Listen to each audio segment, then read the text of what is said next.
Eu quero saudá-los com a graça e a paz do nosso Senhor Jesus Cristo. Hoje eu quero falar a respeito das bênçãos decorrentes da união do crente com Cristo Jesus. O texto que eu quero compartilhar está na primeira carta do apóstolo Pedro, capítulo 5, versículo 10 apenas, onde diz assim: Ora, o Deus de toda graça, que em Cristo vos chamou à sua eterna glória, depois de terdes sofrido por um pouco, Ele mesmo vos há de aperfeiçoar, firmar, fortificar e fundamentar. Tu és soberano sobre a terra, sobre os céus. Tu és Senhor absoluto. Tudo que existe acontece, tu sabes muito bem. Tu és tremendo, e apesar dessa glória que tens, tu te importas comigo também, e esse amor tão grande eleva-me, amarra-me a ti. Tu és tremendo.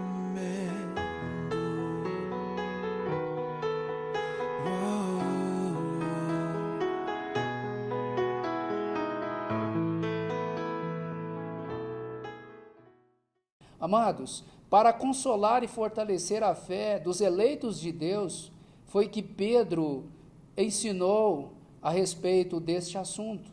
E ele diz que todas as bênçãos da graça de Deus nesta vida e na vida eterna, de fato são decorrentes da união daquele que creu em Jesus, daquele que já recebeu a mensagem do Evangelho e realmente a sua vida está colocada, está posta no Senhor.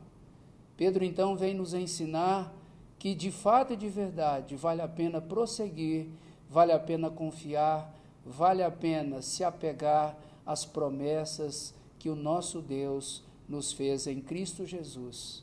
Assim, na sequência de verbos que exprimem de forma muito convincente a intervenção de Deus no processo já começado e um processo que será levado até o final. O tempo futuro dos 4 verbos indica que se tratam de promessas de Deus, às quais os crentes são chamados a apegar-se. Eu quero falar exatamente a respeito das bênçãos decorrentes da união do crente com Cristo Jesus. E, em primeiro lugar, o apóstolo Pedro vem nos ensinar dizendo que o Senhor Deus, há de aperfeiçoar. A expressão aperfeiçoar aqui significa que aqueles a quem Deus, por meio da sua graça, unicamente por sua graça, através de Jesus Cristo, os chamou à sua eterna glória, o mesmo Deus, o poderoso Deus, irá conduzi-los em um processo ativo, gradual, com o propósito e objetivo de torná-los amadurecidos e experimentados. Por isso, Pedro faz questão de mencionar e de enfatizar que o Senhor Deus há de aperfeiçoá-los desde agora e até o dia final. Em segundo lugar, Pedro vem nos ensinar que o próprio Deus, ele usa a expressão, Ele vos há de firmar. Significa que aqueles a quem Deus, através de Jesus Cristo, pela graça, pela misericórdia, os chamou à sua eterna glória, o próprio Deus também há de firmá-los. É bom lembrar que esta expressão aqui, ela traz o sentido de que o próprio Deus é quem age de forma que os cristãos, aqueles que estão em Cristo Jesus, aqueles que já abraçaram o Evangelho do Senhor Jesus, serão firmados a ponto de se tornarem inabaláveis na esperança, na fé, na certeza de que Deus, o poderoso Deus, o soberano Deus, os sustentará até o dia final. Em terceiro lugar, Pedro vem mostrar que ele, o Senhor, vos há de fortificar. O que o apóstolo está querendo dizer com isso? Na verdade, ele está dizendo que é Deus em Cristo e por meio de Cristo, e tão somente pela graça, exerceu o chamado. Foi Deus que, mediante a graça em Cristo Jesus, chamou os eleitos dele para a sua eterna glória. E o próprio Deus, e o poderoso Deus, é quem dará as forças necessárias para que o cristão possa amar, possa resistir às pressões, possa perseverar e possa se manter sóbrio e vigilante, desde agora até aquele dia em que ele estará para sempre com o Senhor. Em quarto lugar, o apóstolo ensina: ele vos há de fundamentar. Essa expressão significa que aquele que está em Cristo, a sua vida está fundamentada, está sendo construída sobre a rocha que é o Senhor. Está bem fundamentado, é a garantia de poder suportar com firmeza os dias maus, quando eles chegarem. Por exemplo, Mateus capítulo 7, 24 e 25 fala dos dias maus. É o Senhor, amados, é o Senhor Deus, o soberano Deus. Ele vos há de fundamentar.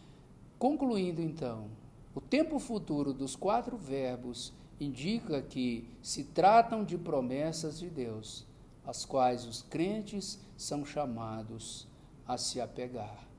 Em primeiro lugar, Pedro então diz que aqueles que ouviram a mensagem do Evangelho, aqueles que creram em Cristo, aqueles que estão firmados no Senhor Jesus, receberão bênçãos decorrentes dessa união com Cristo Jesus. Pedro veio nos ensinar que o Senhor Deus há de aperfeiçoar.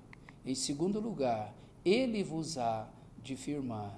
Em terceiro lugar, ele vos há de fortificar. E, por último, ele diz, ele vos há de fundamentar. Você está em Cristo? Você já ouviu o Evangelho do Senhor Jesus? Você já ouviu o Evangelho da salvação? Se você ainda não ouviu, saiba que Deus enviou Jesus Cristo, o seu Filho amado, e Ele morreu por você na cruz do Calvário. Ele morreu por cada um de nós, para que nós, crendo nele, possamos ter os pecados perdoados e possamos herdar uma nova vida em Cristo Jesus. A salvação é pela graça. A salvação é pela graça mediante a fé. Isto não vem de nós, é dom de Deus. Portanto, se você ainda não entregou a sua vida para Jesus, ainda é tempo. Entregue a sua vida a Ele. Confie agora e o seu futuro e toda a eternidade nas mãos dEle. Que o Senhor te abençoe e Ele nos abençoe. Eu quero orar. Senhor, te agradecemos pelas bênçãos decorrentes da Tua obra, por nós e em favor de nós, em Cristo Jesus. Ajuda-nos a confiar em Ti e ajuda-nos, Pai, a nos apegar com firmeza, ó Pai, nas promessas que o Senhor tem dado por meio de Cristo Jesus. Muito obrigado por estas promessas maravilhosas. Em nome de Jesus Cristo é que eu oro e te agradeço. Amém. E apesar dessa glória que tens, tu te importas comigo também. E esse amor